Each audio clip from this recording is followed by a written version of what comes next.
say hello to Simply Doug Simmons. How you guys doing? Good evening.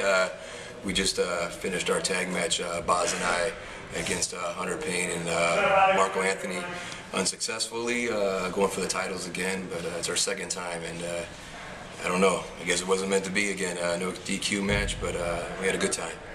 Well, we saw it, and you took a nice little bump on your head out there. You okay? Yeah, it's this will probably be a TurnbucklePad exclusive here. That was probably my last match. I had it happened again last year when I was just taking maybe a few too many headshots, and it just becomes a habit now, just getting dizzy, and I don't know. I think that might have been my last one tonight. I have no idea. I can't tell this far yet. I try to make a doctor's appointment for this week coming up, but it's been happening a little too frequently over the last year. Now I'm 35. Maybe just been doing it too much, too often. I don't know, but just got sick a little while ago. But here I am with the TurnbucklePad. You know, I gave TurnbucklePad my promise that I'd be out for an interview, and sick or not, I'm doing it. Well, we appreciate it. Now, we understand you own your own gym. Do you use this gym to train wrestlers, or is this to help people just get in shape? It's primarily, it's a one-on-one personal training studio. My clientele is mostly females. I do have a few guys. I've had a few wrestlers come through. I've worked with Mr. 450. I've worked with Prince Ali. I've worked with Steve Boz. So there's been a few wrestlers that I've worked with in the past few years as far as training at my gym. Well, what are your plans then? I mean, if you're saying this is like your last match, what are you going to do from here? That's a good question. I can go ahead and answer that without thinking about it, which I tend to do maybe a little too often. But I'll probably say, I don't know, maybe something a little less stressful than the wrestling. But I'm right now working with another company, doing some booking. I don't want to say the company right now because we're just in the midst of turning some stuff over. But we're doing some of the booking and some of the training there, trying to get that off the ground. I feel my time in the ring has probably come to an end, and I would like to flip over to production and the creative side. I really enjoy coming up with characters and gimmicks and stuff like that. There's a few guys that have done that for, so I feel like maybe more of my forte is put down the muscle and use my brain. Well, that's always something to look forward to. I mean, you think about starting your own company, maybe? It's a good question. I think everybody has that vision, but financially, it might not be the best bet right now. I mean, down the line, I think everybody would like to give it a shot, but it's probably more of a headache than anything else. Because there are definitely some things that you want to change. You see a lot of the guys come through today don't really understand like the whole psychology part. I believe if you're going to run a wrestling school, I think there should be a lot of classroom stuff involved. You know, I think there should be studying of matches and learning psychology and theory. So I think the classroom aspect of wrestling school is something that really hasn't been, you know, brought forward, which I think could be very valuable because before you get in the ring, I think you need to understand what you're doing and why you're doing it. So I think that's a very integral part in today. So you see a lot of guys that watch Ring of Honor, or they'll learn some cool moves or some cool flips. But that's not really wrestling. You know, wrestling is about, you know, characters and psychology and stuff like that. So I would really like to flip it back around as far as that goes, because tonight we introduced the Barber Beefcake at the CSW show. If you take a look at the wrestlers from the 80s and 90s, or you can even go back to the 70s, but guys that are still getting booked today, like the Honky Tonk Man and Bruce Barber Beefcake, Greg Valentine, these are all guys that had you know, gimmicks in the 80s, 90s, or whatever. And if you take a look at some of the guys that are wrestling today, you can go into TNA and you can book Alex Shelley if you want to, but Alex Shelley won't draw you anything. You know, he doesn't have the charisma and the character. And I'm not bashing Alex Shelley, he's a great wrestler. But if you look at the guys that worked in the 80s and 90s and look at the guys that are working today, a lot of these guys won't get booked like the legends are getting booked today because they don't have that charisma, they don't have the gimmick and the character to go along. I mean, Jake the Snake, you can book that guy just to stand in the ring because he worked himself through it, you know, through the 80s and 90s, and you don't have a lot of that. I mean, you may have a Sheamus here or you know, something to that effect, maybe an Alberto Del Rio if they 10, 15 years decide to go the indie route when the career is over, because they have that charisma, they have that character you can connect to.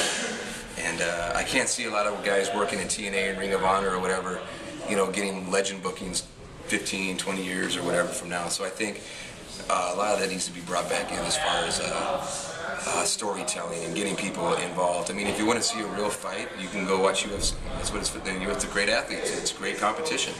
But wrestling is a whole different beast. And I think when wrestling tries to imitate mixed martial arts, you're blending the lines, and it's not really. It doesn't mix out too well. Very true. Very true. Well, you spend a lot of time wrestling and training. Do you enjoy watching any other wrestlers perform? I do actually. A lot of guys will be quiet and say, "Oh, I don't watch wrestling," or "Oh, this guy is terrible. This guy is bad." But I mean, I'll speak very openly. There's a lot of guys I like watching. I loved watching Prince Ali when he was still around. I love watching Austin Roberts. Austin Roberts can talk all day on the microphone, and I can watch Austin Roberts work and pay a ticket to see that. There are a few guys that are like that you can watch, that you would pay and want to see. Steve Boz is another one. Hunter Payne is another one, another big guy. There's some guys out there that you can that you would pay the $10 or $12 or $15 to see. And I'm not just trying not just throw CSW guys' names out there, but different feds all over. Brubaker's another good guy to watch. It's about detaching yourself from yourself. Some of these guys try and be too realistic, and they always say your gimmick is just yourself, like amped up times 10 or whatever. But you gotta have that type of character, I think, to go along with it. Mississippi Madman, I don't know if he still works anymore, but that was another guy that he looked scary, even from me watching through the curtain in the back. He was a very scary looking guy, and I'm not ashamed to say a lot of guys won't tell you, "Oh yeah, I won't pay to see this guy," but there are a few guys that I would definitely pay to see, and I enjoy watching their stuff. Absolutely, yeah. Well, Doug, before we go, we ask this question to all our guests on our show. What advice would you give to someone new or someone trying to get into the business? Study. I think studying is the most integral part of the business as far as if you're learning to become a worker or a wrestler. Do your homework. I mean, you don't have to go out and buy DVDs and tapes. You can go on YouTube. I know just in my bedroom alone, my wife probably hates it, but there's VHS tapes and DVDs all over the place. Every night I watch something because it's a business you never stop learning, and it's not embarrassing to say it. I mean, I watched WrestleMania 4 before I went to bed last night. I mean, I'm always wanting to catch something. There might be something that you can pick up from that and use that hasn't been seen in 20, 25 years, or you can take it and use it to play off of something else. So there's many different things that you can do, and my advice would be, obviously get yourself in shape. Hit the gym. A lot of these guys are 150 pounds and they're coming out now, and if you look like an audience member, if you look like somebody in the crowd, you probably shouldn't be in the ring, and I don't care really how athletic you are, but a lot of the guys that even you and I might look up to, we're decent shaped guys, or guys that were bigger than us, or when we were little they captured our imagination because they were superhero like. So definitely don't be afraid to hit the gym. I'm not saying you got to go out and buy steroids or whatever. You don't have to do that. Just eat, go to the gym, but do your homework. Really understand why you're doing the moves you're doing and when to use them. It's great that you can do a moonsault or a 450, but when and why are you going to do this movement? I think it's very important because, I mean, if you do it every match or every show, you don't get the same reaction. So it's doing your homework. Watch a lot of the Mid-South stuff, and just old NWA or WWF stuff, and it'll get you there a lot quicker than anything else. Well, fans, you heard it here from one of the coolest guys I know in the indie scene. Doug, we hope to see you back in the ring soon. Fans, keep an eye on him. This guy is awesome. He is the shit. Come see him perform. He is great. In the meantime, Doug, we wish you nothing but the best, bro. We want to see you back here soon.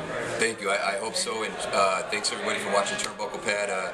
I myself am a mark for TurnbucklePad. I wait for it every week to see what's on too. So I hope you guys enjoyed this, and anytime you want me back, Mike, I'm there, buddy. Anytime, buddy. In the meantime, Doug, you take it easy, and we'll see you soon. All right. Till then, fans, peace.